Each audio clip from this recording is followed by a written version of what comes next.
So very good morning to you once again. We shall have some discussion about some more fundamental concepts, the phrases, the theories, the words, which I quite often used, and it will not be surprising if you find some phrases in this lesson, which I probably have used before as well, but it's not a bad idea to understand them in more specific context. So as the name says, the topic 2, and the slides are available in Moodle, is fundamental concepts of economics. Economics is a very vast discipline. It's a very, in fact, there's one economist, this lady, her name is Barbara Wooten, and she once wrote in her text that where there are 5 economists, there are 6 definitions. So economics is very hard to define. If you have to condense it as a discipline, it's very much complicated. In fact, this discipline used to be called political economy until the beginning of 20th century. Even afterwards, this was called political economy. The reason was that there was no discipline between politics and economics at that time. So people would say that economics is all about the political decisions, and political decisions are based on some economic fundamentals. So it was called political economy. And before that, it was even called political economy and sociology together. You know, there's a discipline called sociology, the science of society. So even before that, if I go a step backward, it was called political economy and sociology. So to get the idea what economics is, you have to go very much some couple of centuries ago and go in the era of 18th century when Adam Smith wrote his legendary book, Wealth of Nations. In this book, Wealth of Nations, he doesn't distinguish between economics, society, politics, and even the business studies. So in the beginning, it was economics, politics, and sociology, but when the discipline of economics and political science and sociology, they became big, then they got split up, like the family, the generation. So some maybe 2.5 centuries ago, or even less, I would say, there was hardly any difference between politics, economics, and sociology. But afterwards, these disciplines grew. There were more research, there were more theories. So it happened so organically that these 3 streams got split up into economics, politics, and social studies, or sociology rather. And then economics grew in isolation, or all by itself, standalone. But then there were some other disciplines of economics. They grew within the jurisdiction of economics, and those were like you can say business studies, including finance, accounting, marketing, human resources, organizational studies. And then they all get mixed up in economics once again. And then afterward, it was again not a kind of decision by the state, but it happened automatically that economics got split up further into economics per se, and then the business studies. And then the field of business studies got further split up into, you know, the modern day economics, accounting, finance, marketing, human resources. And now you can see that within each field, there's a further branching out. Like in finance, I can say that there has been behavioral finance so much. Lots of psychology is involved in some of the financial theories. Some of my students who write theses, they write very technical theses. They get data from the stock market, do the analysis, produce the results, make interpretation. But some of my students who write theses, they also involve the investor's behavior. How you can have the sleepless nights out of fear. You may lose money tomorrow. What others are doing, why I'm different, why everybody is investing in Apple, and why I'm not investing. Why everybody is staying away from these, this tech stock when the market is down. Why my portfolio is full of tech stocks. How this behavior, how you get the information, you process in your mind, and how you reflect in your behavior. So, like any other discipline, economics and the other disciplines are constantly evolving. So there is no end to it. That is the beauty of scientific studies, that they are not, there's no one final line. They always keep evolving, like society is evolving, like economy is evolving. If you look at the very classical school of thinking, very old-fashioned school of thinking, which was in the age of mercantilism, which is about, I'm talking about now 1400 something, 1500 something, till I would say 1776, when Adam Smith wrote a legendary book called Wealth of Nations. Till that time, it was always considered that economics is a science of wealth.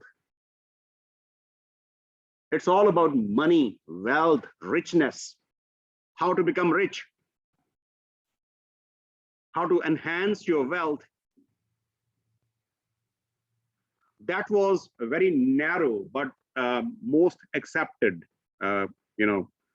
point of view about the economics. So mostly all the economists, they would agree that everything about wealth, producing wealth, generating wealth, sharing wealth, it's all about wealth.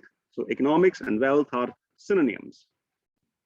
But eventually, there were so many social reform movement in Europe and elsewhere at the same time when Wealth of Nations was written. And then there was a big question mark on the validity of this keyword wealth. Hey, what is wealth? Are we slave to money? Is money meant for mankind, or is it mankind meant for money? And many social thinkers, reformers, they questioned this notion of wealth-oriented definition. And then they started talking about that, no, it's not all about wealth. It's also about welfare. Economics is all about welfare. And Alfred Marshall was the champion of this group of people who highlighted this idea that no, wealth is not about money, but economics is not about wealth, but economics is highly, should have this tinge flavor in its domain about the human welfare, how to increase the welfare of mankind, how you become happier, how you're, look at the word marginal utility. What is that? How you, with a given amount of money, how you maximize your satisfaction. And then came a third school of thought. It was led by Robbins.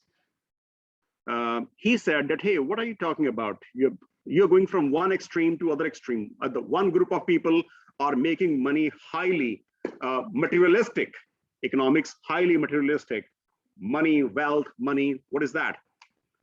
And then the other group of people who are led by Marshall, they are making economics like it's ethics or some kind of divinity or some kind of, very idealism. These two extremes are untenable. They're not functional. They're not working. We have to find the reality. Let's see the reality.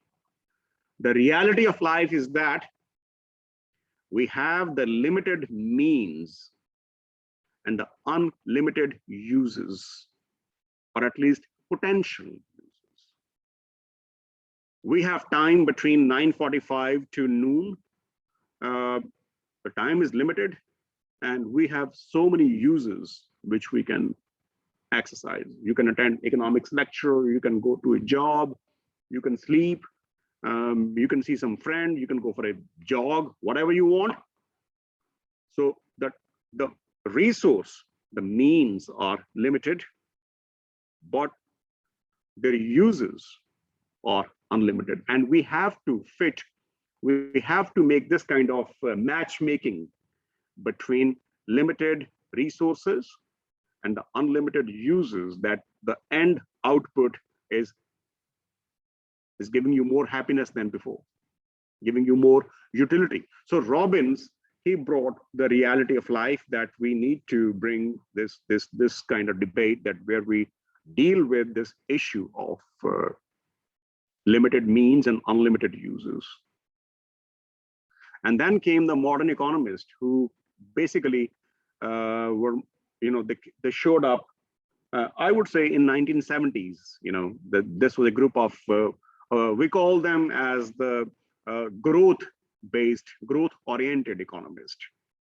They were talking about that, hey, we need to increase the growth of the economy, scientific growth, economic growth, institutional growth, so that the living standards, which is not only measured by the monetary units, but also your lifestyle, your life expectancy, your access to information, your safety, your security.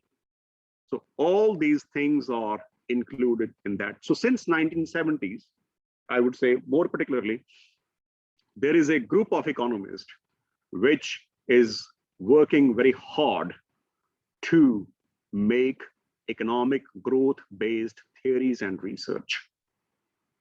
Okay, so the economy, the literature in economics has been evolving right from 1776, even before mercantilism. If you talk about those traders who would have the trade fairs on the bank of a river, people would come, they would trade things for barter. You have surplus rice, go to the market and find somebody who have some surplus bread, and you want bread for rice, and the other guy want rice for bread, you swap, you do the barter.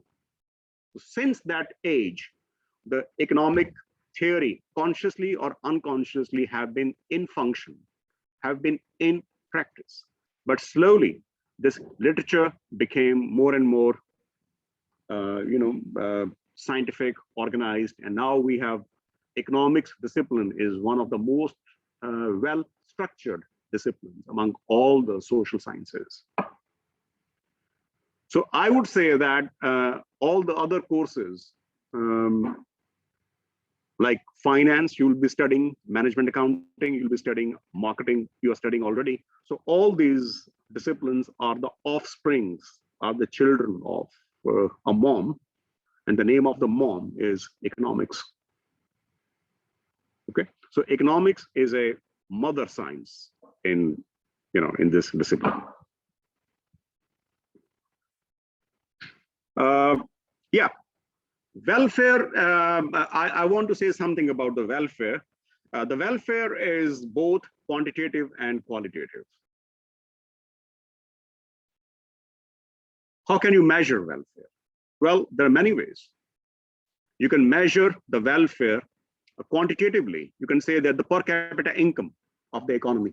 So if I say make a list of OECD countries, make a list of G8 or 7, G8, I think now there are more countries, G8.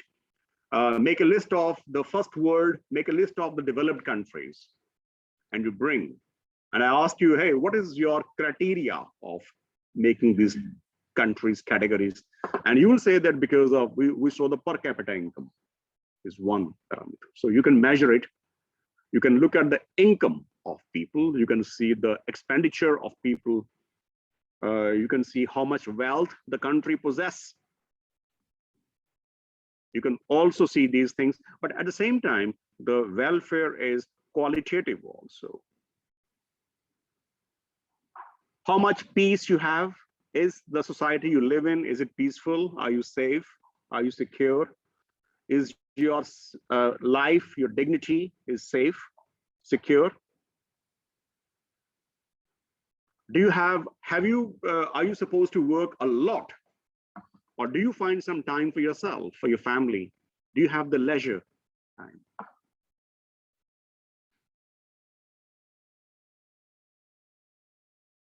Is your work environment conducive? Is the university where you study, are you always working in constant pressure? Or do you get enough time to relax? Do you have enough infrastructure that if you want to some free time for yourself, you can go to some, you get some couch and you can rest and you can maybe take a nap. These all are qualitative things. Do you have access to the water and the other infrastructure? So these things are affecting you qualitatively. Peace, rest, leisure, these things are very important in your life. But these are qualitative phenomena. Remember maybe last week or previous week, I drew this kind of picture.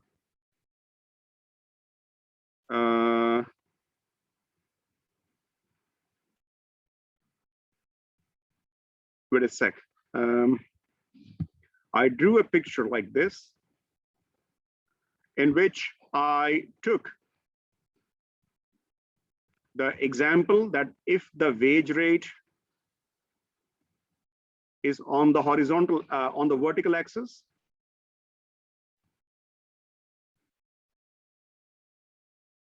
and if I say number of hours on the horizontal axis,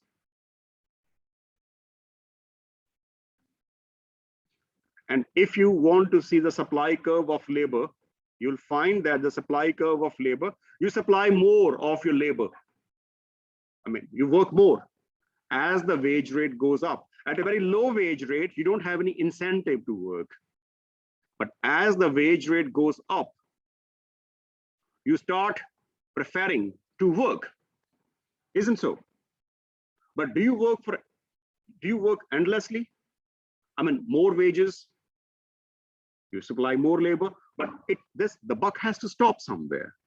And at some stage, your labor supply curve goes backwards. The idea is that when the wage rate is very, very, very high, you can maintain your living standards even by working less.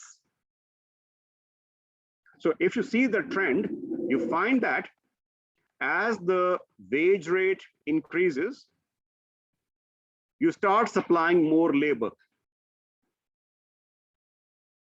If the wage rate is 2 euros an hour, why would I work? I would rather sleep. But if the wage rate I'm offered is about 200 euros per hour, maybe I will not sleep.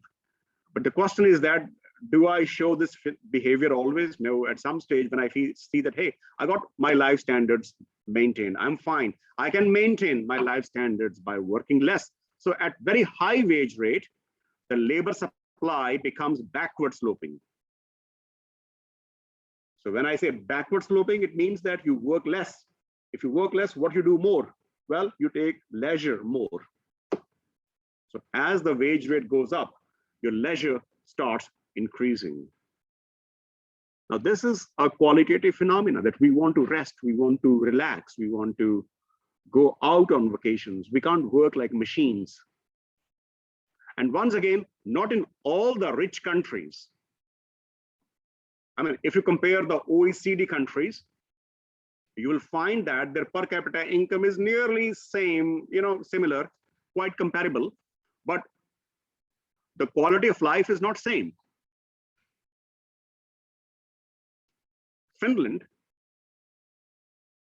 and let's say USA, I know the per capita income is not same, but it's not markedly different. But do you see that you have the same quality of life in both countries? Okay, within Finland, you compare Jyväskylä with the Helsinki, do you have the same quality of life?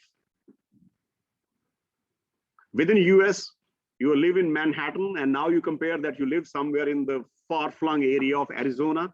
Do you have the same lifestyle?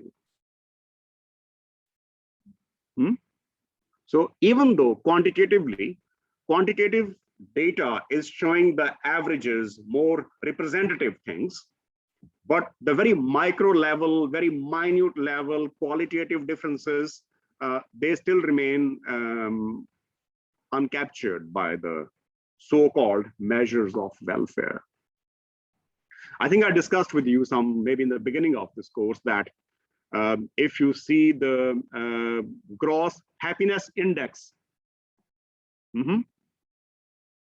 then Bhutan is perhaps number one. But if you look at the per capita income of Bhutan, it figures, I think it doesn't show up in the top 100 countries in the world. It doesn't.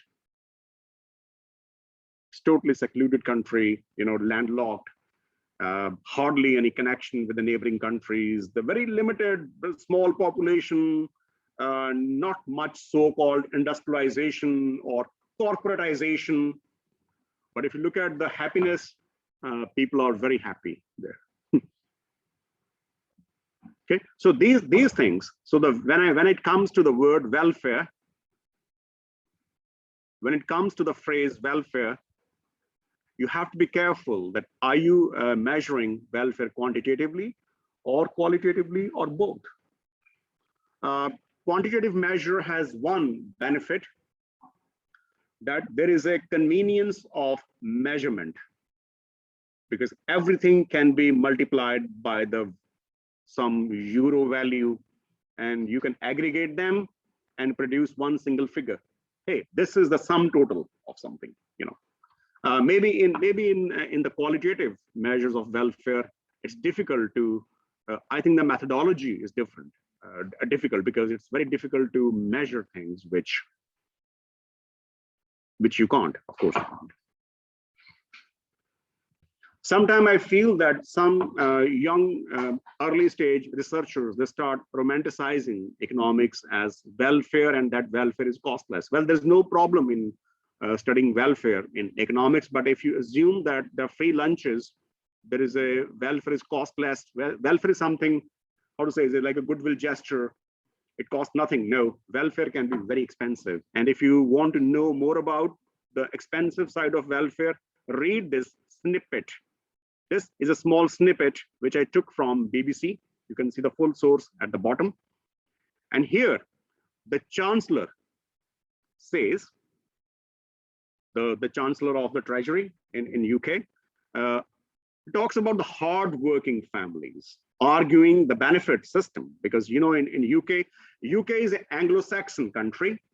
The Anglo-Saxon, we include basically the UK and the US, the English-speaking, market-oriented countries. But even in UK, the welfare system, representing a little bit of socialistic side, is very strong.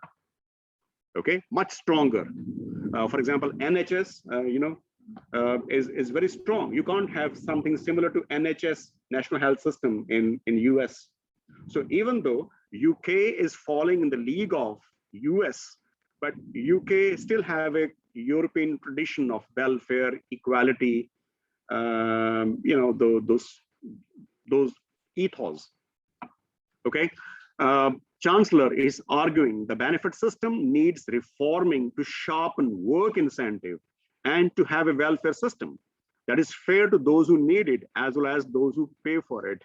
Because there is always a risk that if you are living in a society which is very welfare driven, you can become lazy, you can become skiver, which basically means that you prefer, that even if you work or even if you don't work, you get the same amount of money at the end of the month. Then why should you work? Because we use a phrase in economics that work is an inferior commodity. So if you have a choice to work or not to work, what would you choose? Be truthful. If somebody offers you get 3,000 euros a month for working and 3,000 euros almost for not working, because you look so nice, you look so good. I'm so impressed that I want to give you 3,000 euros for doing nothing. What would you do? Be honest. What would you do? Yes. Sorry?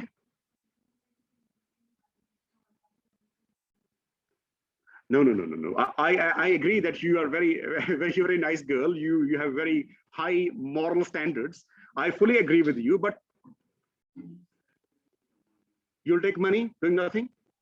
Well, yeah, I mean, go to Tallinn. Come on, every weekend you can go there, and there's so many cheap things available there, which are far more expensive in US. Yes.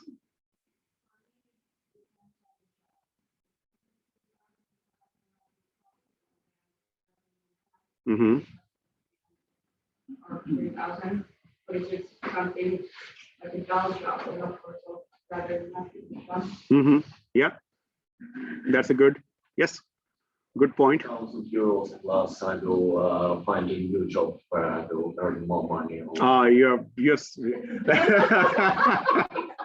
That's very clever that you get 3,000 €3,000 from this free thing, and also find another job. Great. So that's very truthful confession. So the whole idea of chancellor, in UK, we don't have the finance minister, we have the chancellor. Is it so? Chancellor, yeah. And he's saying that this welfare system, which UK is providing to which we call as a benefit, is going against those people who work more and hard. Because if it can make people think twice to take a job or to declare unemployed, even if you can do a job and you are offered a job. So you voluntarily choose not to do a job. And this is why in our standard definition of unemployment, we only include those people officially unemployed, those who are willing to work but not getting job. But if you are a billionaire and you choose not to work, that is not called unemployment, because you voluntarily choose to work, choose not to work. So the same thing happens, that if the benefit system, it can unnecessarily punish the hardworking families because they pay massive amount of tax, but at the same time, it can also incentivize people not to work because they are getting quite good, decent benefits at the same time. It is not fair that people out of work can earn more than people in work. Imagine a situation that there are two neighbors, everything is same. One family is getting €2,000 after paying all taxes, that the net disposable income is €2,000, and they're working. And then the next door family, almost same, everything is same, they get 2,500 in benefits for not working. Then you have to think that, hey, something is wrong.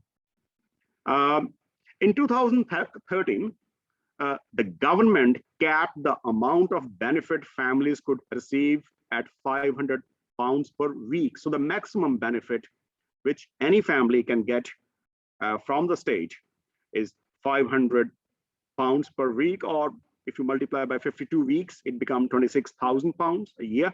It saved an amount equivalent to 100 million. So by doing so, the Chancellor of Exchequer, the finance minister, he says, hey, we can save £100 million a year now, which may sound a lot, but it's less than 0.5% of the whole welfare bill. So imagine that if 100 million is 0.5% of the benefit which UK government was providing in 2013, how big the welfare bill would be.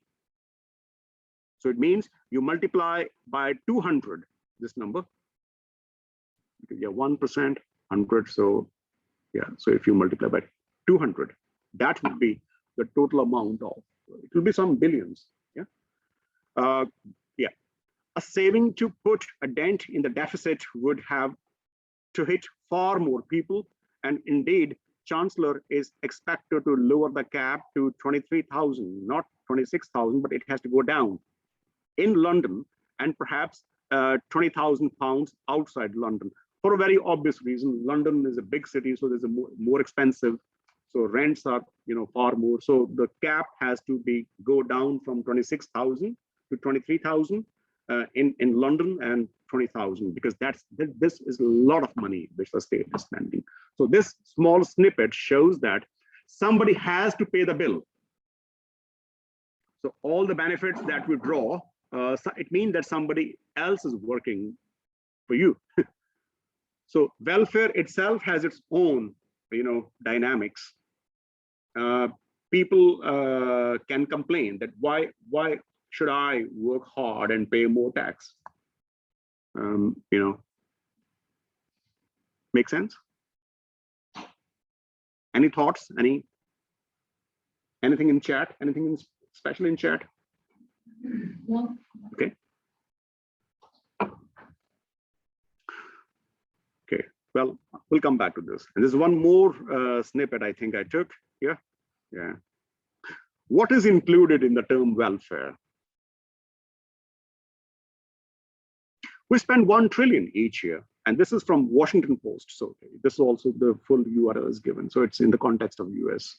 We spend 1 trillion each year on welfare, and there has been no reduction in poverty. Sometime as a planner, when you imagine you become the finance minister of the country, and you find that, hey, we are spending so much money on hospitals, the charities, the food vouchers, and all that stuff. But the poverty is not going down. People are getting poorer and poorer, more and more. Yeah, that's crazy. Then a sentence later, you will probably see a line like this. It's true, according to a recent report, we spend $1 trillion, yet the official census number shows no reduction in poverty, okay? The claim about 1 trillion on welfare is more interesting. So is this claim even true? It shows up in the recent report from the Cato Institute. If you ever get a chance to go to the Cato Institute website, they got fantastic reports about the welfare and economic development, poverty, okay?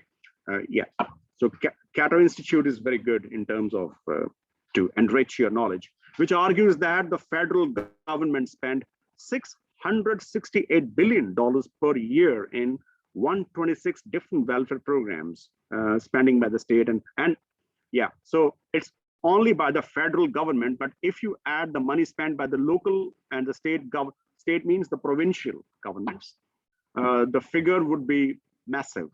And the programs include cash and cash-like programs, healthcare, opportunity-related program, and targeted and community programs. However, there's a confusion over the measurement of welfare. What is included in welfare? Driving on a public road, going to a public funded hospital, national defense system is welfare. So if this is welfare, then we all are getting welfare, isn't it? Do you only include benefit or welfare which the state is giving to the so-called underprivileged people in the form of direct money like cash and cash program, or some subsidized or free medical facilities? I'm talking in the US context, free medical facilities in US to the poor people? Or does it also include when you are driving your Rolls Royce on the public funded road? Or you also go sometime to public funded hospital? Because then when you go to the public funded hospital, maybe you pay the fee and you say, hey, I'm not taking the free medical facility. I'm paying a fee. But if you look at the fee, that would be also subsidized.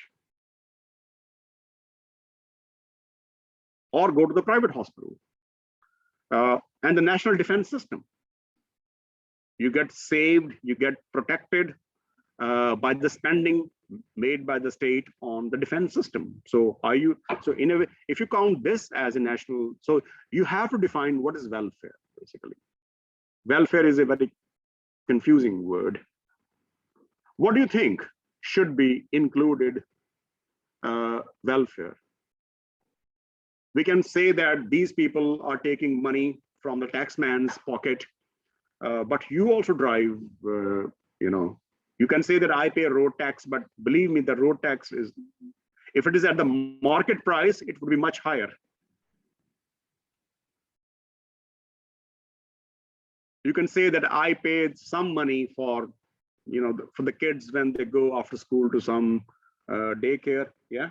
But is it the market price you pay, or is it the subsidized price you pay? You can complain why my neighbor, he doesn't pay any money on the kids' kindergarten when his kid go, but why I have to pay? Just because I work harder, I contribute to the more tax. But then the question you should ask yourself that, would you pay the same price if you go to some private daycare? Yeah, so these are the questions which sometimes confuse us, very intriguing, that what is included, or how we define welfare system. And I can see that some hands are raised to talk about it. Let's go for it. Welfare is dependent on both material goods and non-material services. That's self-explanatory.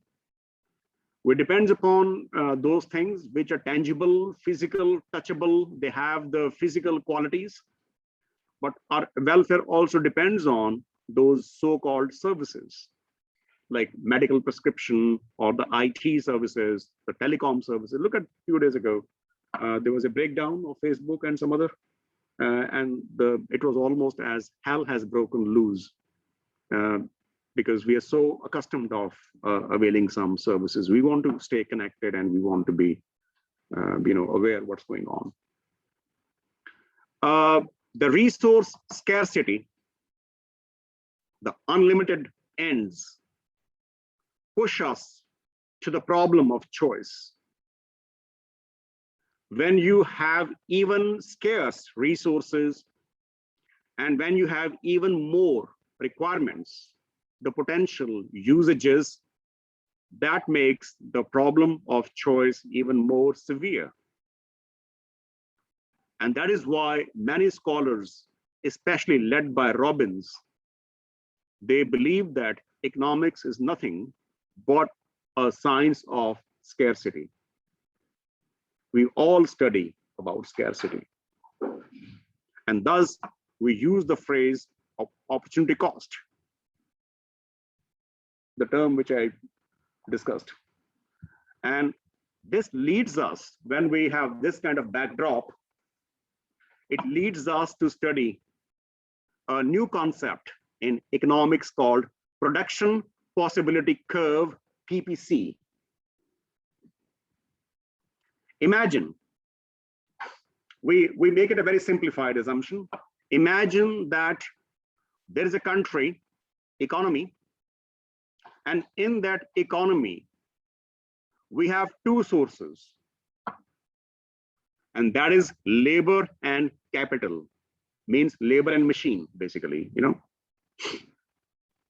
And in this country, we can make only two products, clothing and food. Clothing and food. So it's very important that you understand this overly simplified example before you start, your thoughts start branching out. There's a country, economy, in which if we combine all the sources, and let's say labor and capital are the two sources, if we combine them, you can only make two products. And the products you make is clothing and food. So now please pay attention to the cursor. If you put all resources on making food and no clothing, can you see here? When you are at the origin, there is 0x but 8y. And what is at the y? Food. So if you put all the resources in producing food, you will not have clothes in the country. And by employing all the resources in food sector, you can make some 8 million units of food, let's say. Alternatively, you produce no food at all and divert your resources to the clothing. And if you put all resources on clothing, maximum you produce 7 million, whatever, that unit is not a problem. 7 units of clothing. So these are two extreme sides, but in between, you can make various combinations of food and clothing. For example, when you are at X point, you are having 6 units of food and 4 units of clothing. But if you want to produce more clothing, you can see here, if you want to produce one more clothing and want to go to point Y, you have to give up something from food. That's very realistic, isn't it? If you want to produce something, you have to cut short resource supply from the other. But the example becomes more intriguing and more conspicuous and more, why I'm using these words, it becomes even more troublesome when you want to produce one more cloth. But this time, you don't give up 1 unit of food. This time you give up 2 units of food. So next time, I bet if you want to produce 1 extra unit of food, clothing, then next time you have to give up 3 units of clothing. So can I say that every time you want to, look, we have to study this problem. This is a problem, serious problem, but we have to understand this problem thoroughly. You will immediately agree with me when I say that if you want to produce more clothes, you have to produce lesser food than before. And you all will agree with me, it's very realistic thing that, you know what, if you want to produce one thing more, you have to take resources away from the other. That's fine. But my problem is that when you want to produce 1 extra unit of food, cloth, here you sacrifice 1 unit of food. But next time, when you are producing 1 extra, still 1 extra unit of clothing, this time you have to give up 2 units of food. And you can see from here, if you go from here to here, just imagine, you have to give up 3 units of food. That's my point. And because of this behavior, the curve, if you look at the curve, it looks like, what do you call it? Concave. You know the convex, concave? Did you come across these words in physics? Convex lenses, concave lenses? Okay. Wait a sec. My point is that why, if I draw another line, why this curve, I call it production possibility curve, PPC, why this curve is like this, basically. Why this curve is not like this, straight line, it could be a straight line, or why couldn't this curve be like this, for example? So it could be, why it's convex, here it's convex, right? This is convex, sorry, concave. Why this line is concave, why this line is not convex, or why this line is not a straight line.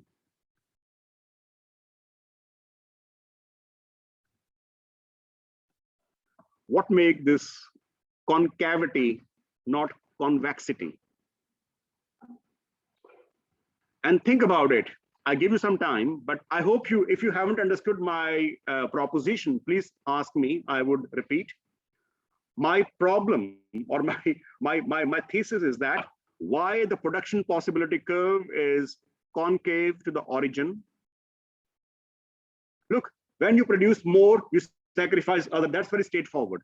But then why this behavior is not reflected by this line? And why not by this line? Why it's by this? That's my problem. But build up your arguments, and I would check with you in a few minutes. So let's discuss for 5 minutes, maybe 10 minutes. And meantime, if you want to grab some water, you can. So we come back in 10 minutes. But this would be a starting point of discussion, that why the production possibility curve is concave, why not convex or a straight line. See you soon. I need to say again. So why the production possibility curve is concave to the origin? It is because in this example, when you want to withdraw factors from food to clothing, you move them to clothing and take away from food. The result is that these factors don't find immediate adjustment in the factory environment from the fields. And this friction, this inefficiency, this incompatibility, this, we have a phrase that right people at the right job. So when you're working in the food sector, you are getting more and more know-how about that, and suddenly you're moved away from one sector to another sector. The result is that your gain is comparatively less vis-a-vis your sacrifice or the amount you lose. So you're losing food and gaining clothes. But if you look at the ratio of food to clothing, it's 1 to 1. Next time it's 1 to 2. And even next time it'll be 1 to 3. So what happens? The ratio is basically, the sacrifice is going more and more. And this is why this curve is concave to the origin. If it were a straight line, just hypothetically, if it were a straight line, it would mean that the factors are fully mobile, fully compatible, fully adjustable from one occupation to another occupation. This sounds unrealistic, actually. And if this curve was convex to the origin, it means that more you produce clothes, less you sacrifice food. This is possible only in that situation when the factors were not properly employed in the very beginning. Now, what I'm saying, you may experience the straight line or convex to the origin production possibility curve if all doctors in the country were working as a factory manager, and all the factory managers were working as a neuroscientist in the beginning. So this whole, the employment system, the whole labor market was in shambles, in very bad shape. Then this readjustment process can give you some exceptions in the form of a straight line or convex to the origin line. But otherwise, in a given circumstances, when the economy is functioning, there is a natural system that right people at the right job. And if you deviate the resources from one sector to another, and as the gentleman put in very nice words, that you cannot be equally efficient. And as a result, the gain in efficiency is lesser and the loss of efficiency is more. And then we experience this concave shape of production possibility curve. And here, if you want to see the opportunity cost, you can see it. Look, to get one, look at the cursor. Look, to get one cloth, you give up one food. It means what? It means this is a sacrifice. So there is an opportunity cost. Hey, you get either one extra cloth, but then you give up extra food. And then the next opportunity cost is, do you still want to have one extra cloth? Well, if you want, then this time you have to give up 2 food. So the sacrifice is increasing. Well, in a given system, unless there is a big technological development. Well, that is a qualitative phenomenon, that you were more specialist into food, you're working in food, suddenly you're taken away from food and asked, hey, produce clothes now. Then you can't be immediately efficient. So that is a qualitative thing. Yes. Increasing the amount you sacrifice. Yeah. So the amount you sacrifice is increasing. No? No, I think always my transportation example. Yeah. In that way, I don't think that it's increasing. For example, I always wait 15 minutes. But you look. When you give the transportation example, you are constantly moving here and here. If you start shifting those drivers, if you find that, hey, you know what, I'm very happy with the local transportation system. It means that there are plenty of drivers, there are plenty of buses. Why don't we take the driver away and send them to work in a Hippos Harley because there's a new building. So let's make them construction workers. If you do it, if you move the drivers, if you think that, hey, the system is working fine, maybe we can live with even, let's experiment. We can work with even less drivers, less buses, okay? And if you move them from driving to construction work, it could be possible that you will have to wait longer and the bus would be unclean, the bus would be untidy, and maybe it breaks down in between. Then what happens? Then your marginal sacrifice would, to get more construction done, look, to get more construction done, you have lesser and poorer quality of transportation. Yeah, construction. So there's a choice. Always the field of economy, if we lose in some field, we gain another field. Yeah, there is a kind of cost benefit thing.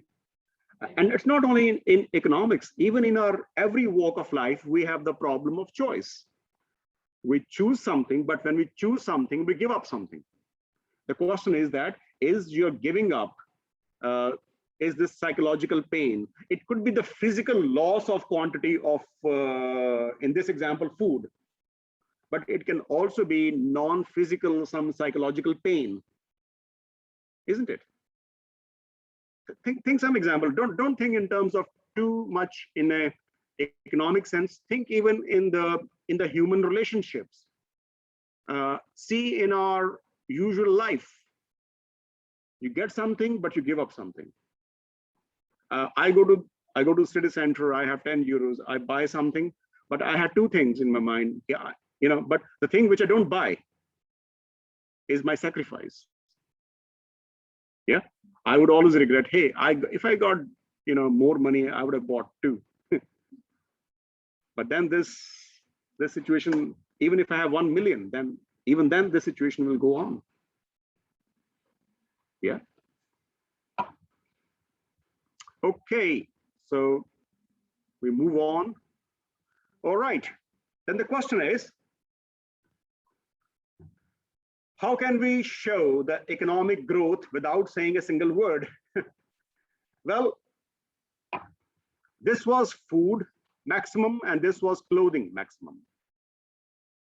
But if you develop more resources, and by the way, what were we complaining in the previous example, that we have the limited resources, right? But when the economy becomes bigger, when the companies become bigger, when the quality of resources becomes more, so when the resources are invented more quantitatively and better qualitatively, then what happens? Then your production possibility curve shifts upwards. And as it goes up, it shows progression. But if it happens that the production possibility curves goes down, it shows regression. You get my point? So when you are having existing, when you have the existing level of resources and you produce, this is your PPC, but if either you got more land now, you got more labor now, you have more capital, and also the labor quality has improved, land is more fertile now, there's more R&D, you develop the quality with the fertilizers and all that stuff. then your resources become abundant. But the problem of choice still remains. So this passage shows that your economic growth, but if it happens that your curve goes down, then it shows that we have economically regressed. Our growth is negative. We have gone down. But it can also be possible that if this is clothes and this is food. Sorry, was it so that it was the food was on the, yeah, this is food. Yeah. So this is food and this is clothing.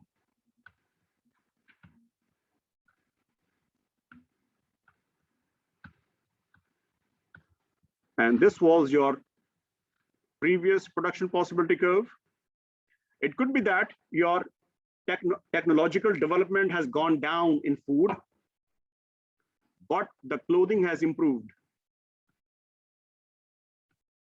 Can you see this? So it could be possible that the economic growth is not equal here. Economic growth upwards or economic recession backwards.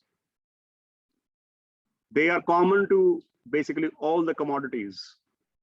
But it could be possible that in the beginning, this was your original production possibility curve.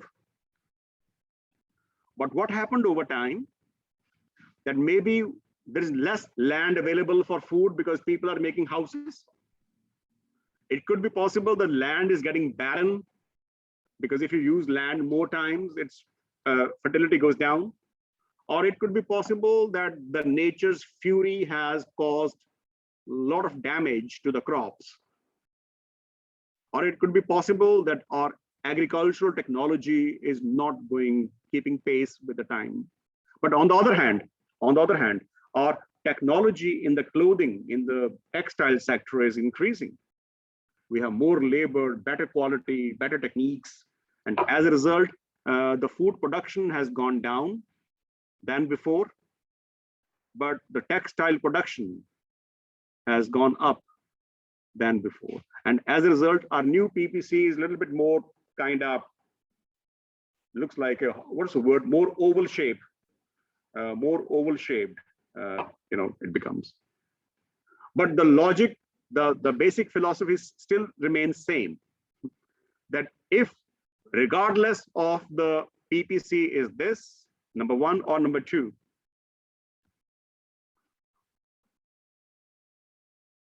the opportunity cost would still be there. Which means that if you want to get something more, you have to sacrifice something else. So this argument remains same. Yeah. Huh? What are these layers? No, is anybody aware what is PPC? Yeah. Yeah.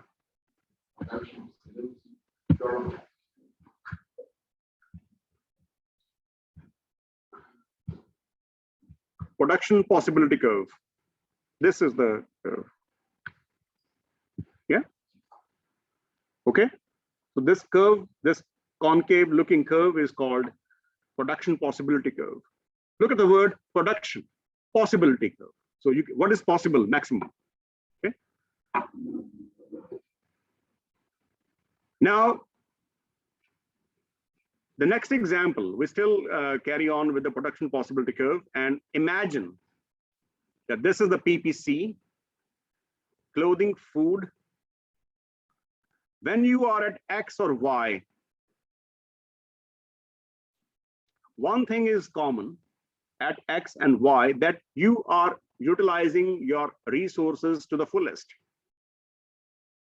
Because you can't go beyond X, you can't go beyond Y, can you? You can never be here. You can never be here. You're here. It means whatever resources are available, you're using. It's a different thing that you make more food or you make more clothes. That's a different thing. But at least you are utilizing your resources to the optimum level. But look at this point V. V point shows that here You were capable of making more clothing, this side, or you were capable of making more food, or you were capable of making different combinations where the food and clothing both could be more than before. But the fact is that at V point, you are not utilizing your resources fully. So this is a country which has lots of water, lots of energy, lots of skilled labor, lots of tangible and intangible resources, lots of even access to the market. This country have a very long coastline. You can make many harbors. All the major countries where the big markets are accessible, but still you are lower than what you're capable of. It means that this is the point where you are not fully using your resources as you should have done. And when you don't use the resources, in other words, you're wasting your resources. Your precious resources are getting untapped. You got so many rivers, you got so many lakes, you could have opened up, you could have launched so many hydropower projects, generated electricity with some efforts. And that electricity could have run your factories and your agriculture and your business centers and cities. You know, people got better living standards.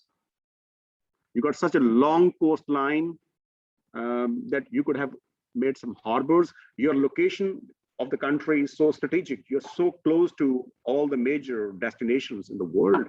You could become a famous port. Yeah. And if you are using, if you're not using your resources properly, it means you choose to remain underdeveloped. Have you heard the word underdeveloped countries, economies? It's not a bad, it's not a very good word.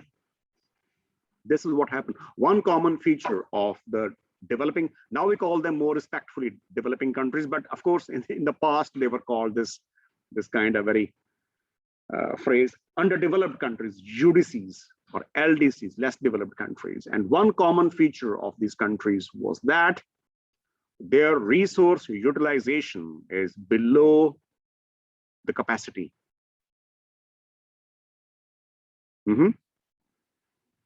So one thing is that resources shouldn't be wasted or shouldn't be untapped. Yeah. If you have any thought to share, just raise your hand and I would get back to you. Now, this quote I took from PricewaterhouseCoopers website, the strategy report.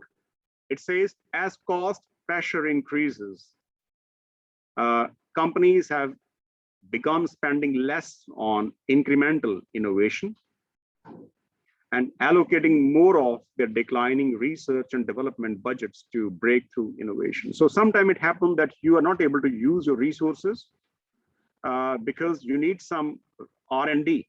As I said, that you have so many rivers in the country.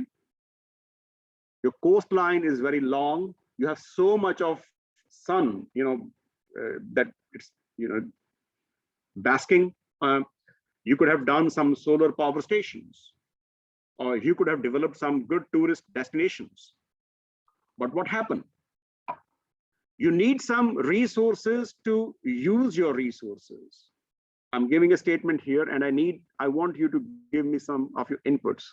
You need resources to utilize your resources, which means there are many countries in Asia, Africa, and Latin America. Their energy problem could have been solved because they got so much of solar and hydropower, and without causing any damage to environment. They could have developed very nice tourist destination because they got so many, the landscape is so beautiful, and that could have earned more revenue. and I'm time and again, I'm giving the same example of that the location is so strategic and they have such a nice, very long coastline that they could have developed so many harbors there, some duty-free, even some kind of destination. They got so many possibility that they could have opened up some more medical colleges where they train doctors. And in fact, there could be some phenomena of ecotourism and things like that. But even though they have potential, they still need some money, resources to at least start the process of development. Do you get my point? Now, these harbors, these ports, these hospitals, these power generation plants, after all, you need some efforts, you need some resources to spend. And sometimes you don't even have those resources to begin with. So your preliminary stage of growth becomes standstill. It doesn't work because you don't have the resources to make the best use of your resources. Does it sound sense? Does it make sense? If you find that there's a country in near Indian Ocean, there's a huge coastline that could have developed a very nice place for tourists, but it's really, the economy is so down. So why? Because you don't have the money to open the hotels and those destinations. You don't have the money to use the water to generate electricity. And even if you have the hotels, there'll be no power there. You have lots of water, but it's getting wasted, but you don't have the capital to process the water from the river to the reservoir, and from reservoir to tanks, and from tanks to the taps. After all, that also costs. And if you can't do it, then what happens? That your all river water is actually going in the sea and getting wasted. So therefore, to move away from this V point to upwards, you also need resources. So this is why the planning, economic planning, comes in that how people, how important is economic planning, how important is the quality of political leadership you have. If the leadership is too constrained, they can't do anything, or they are feeling uncomfortable, they don't even have the skill to do it. They don't even have any vision. They have lack of skill, and even they are not willing to do it. Guess why? Because the project would take 4 years, and this is the last year of your government, and you know for sure that you've been such a bad government that nobody would vote for you next year. So why should you spend money so that the other party comes in power and they take all the credit? So that is also some this kind of myopic, this kind of very chicken-hearted, approach is sometimes a reason. So that is why the political leadership quality is very important. You can live with less resources. I tell you something. You can have huge resources, but the leadership quality of your politicians and the planners and the policymakers is so bad, you can never break the jinx. On the contrary, you can have maybe very few resources available, but people who are decision makers, they have a vision. They're visionary. They're not politicians. They are statesmen. They're dreamers. They dream. They know that, hey, this is the path. I have to reach there. You can be successful. So this is why the politics is very important when you study economics. So this is why Adam Smith was not wrong when he called it political economy. Yeah.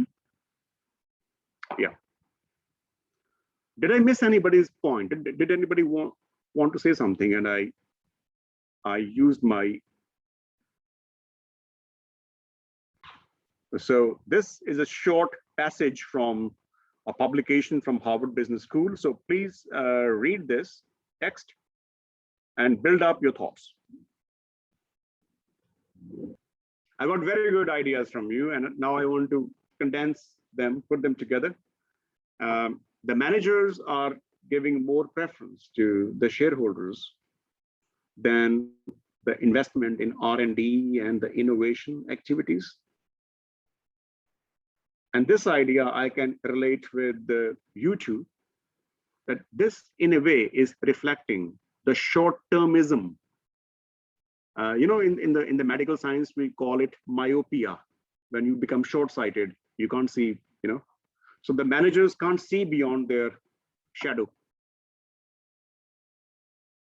And what they do, they try to please.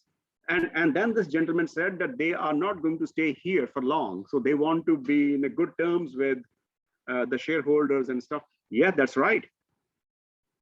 They want to give more benefits to the shareholders because they know that if they annoy the shareholders, then the shareholders can throw them out even before your term of employment is over.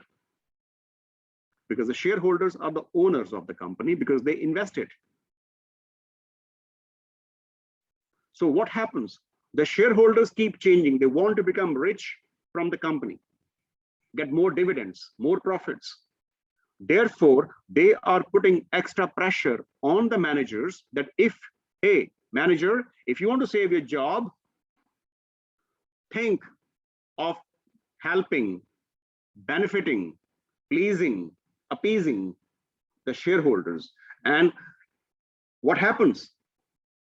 Even if it at the cost of sacrificing the company's future, look, there is a phenomenon of opportunity cost here. The manager has a choice that to please his shareholders for the short period is giving up the company's future for the long term. So it means you are sacrificing the long-term future for the short-term gains.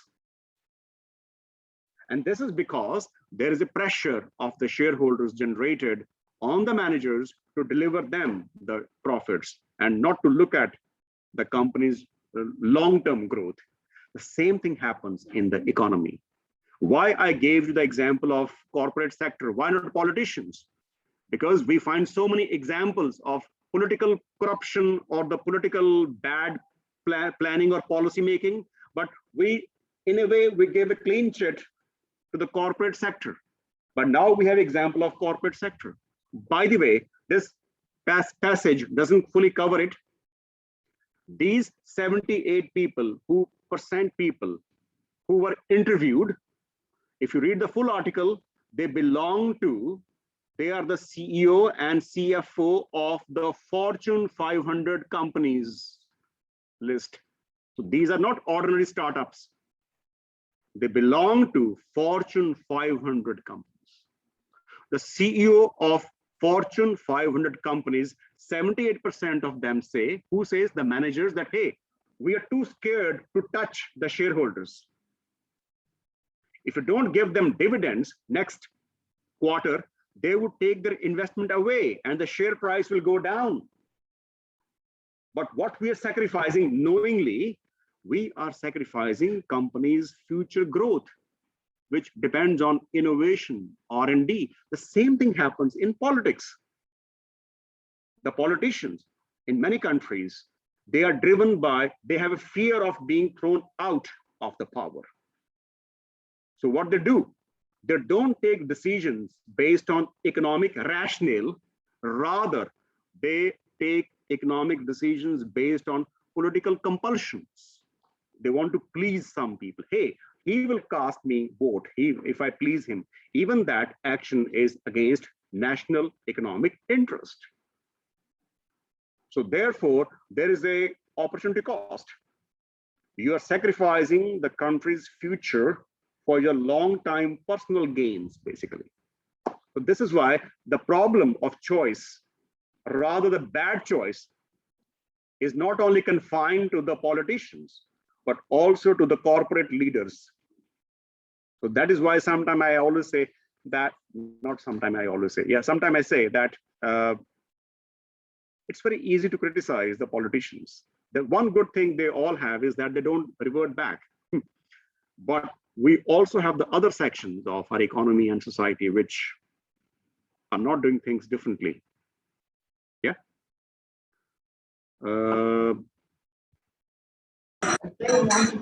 Fantastic point. I think now you have compelled me to say this example. I find some example also. If the shareholders have a long-term interest with the company, they would rather not compel managers to share profits with them. Rather, they would wait. They will wait till the company grows at high level. But I think the 78% people who the responses, I think they were talking about those shareholders who have a short-term vision. They want to buy shares, wait the price go up, sell and go away. I want to give you one example of company. Microsoft. Microsoft CEO, CFO, or any top managers, they did not pay a single cent of dividend to the shareholders for 15 years. In the late 80s until full decade of 90s, Microsoft didn't give a single cent of profit. And the shareholders never complained. You know why? Because they were saying that Microsoft is an angel. The stock price will go up. So they were rather asking the CEO of Microsoft that, hey, don't give money to me. Invest in R&D, develop more softwares. This is a good example where the people and the politicians, the policymakers, they all have a common shared interest, shared vision. But if the decision maker is thinking about the long-term growth, but people who vote him are thinking short-term, there will be a clash. Yeah.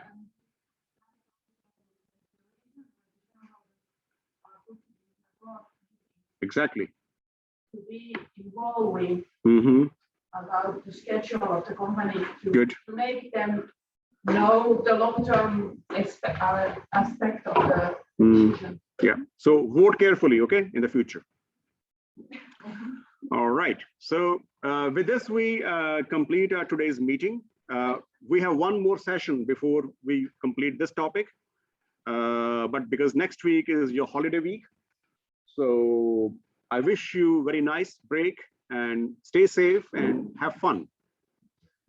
And when you get chance, read some economics as well. Good luck, have fun.